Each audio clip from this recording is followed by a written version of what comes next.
we began to wonder how the universe got here in the first place.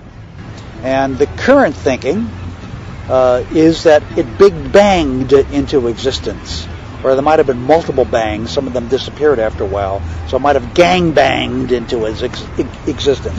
Whatever happened to it, it came out of nothing. Now, by nothing, most people think in a big empty space of nothing. Not even space was there. No time, no space, no matter, no energy, no thought, no consciousness, nada. Out of this vibrant nothingness, matter, energy, space, time, consciousness, mind emerged, came out. Technologically speaking, quantum physics is, the cat's pajamas. It's the major theory of our Western world today in terms of science. What it told us is that if the universe is not made of things, then how does it come into being? And the answer seems to be it comes into being when an observer observes anything in it.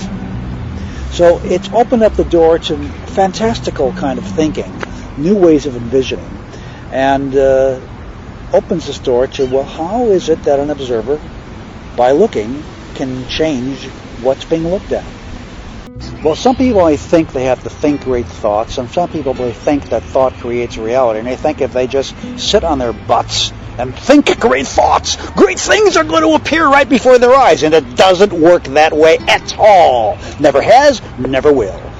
You're in a body. This body has matter. It's massive. It's got form and shape and energy and all kinds of things that we physicists have figured out. Maybe not completely, but have figured out what's going on. And inertia and all the wonderful things that are in what's called a universe of matter.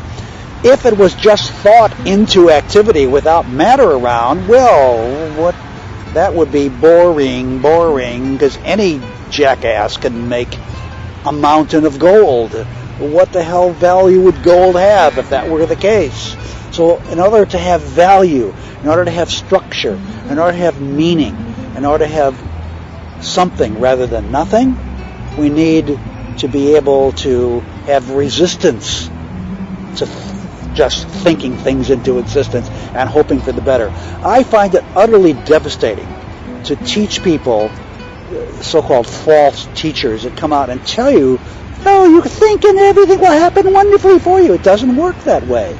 You've got to put some effort into it. And we all know that. What we're missing is where the thought comes from in the beginning to even give you the idea that maybe thought can change reality. First of all, it does not exist in space and time.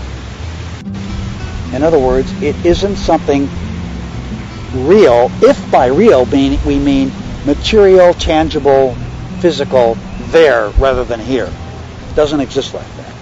It's a realm of unborn, uncreated, unoriginated, unformed, out of which born, created, original, and form comes into being. So it's a realm in which is neither space nor time, out of which space and time come into being.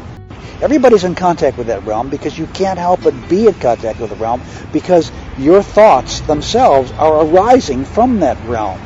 In fact, mind is an emergent phenomena from that realm.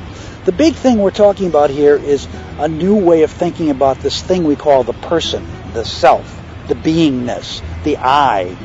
And as we begin to modify what we mean by that, we could begin to see and touch upon this infinite realm that I'm speaking about, this realm of non-existence out of which existence comes.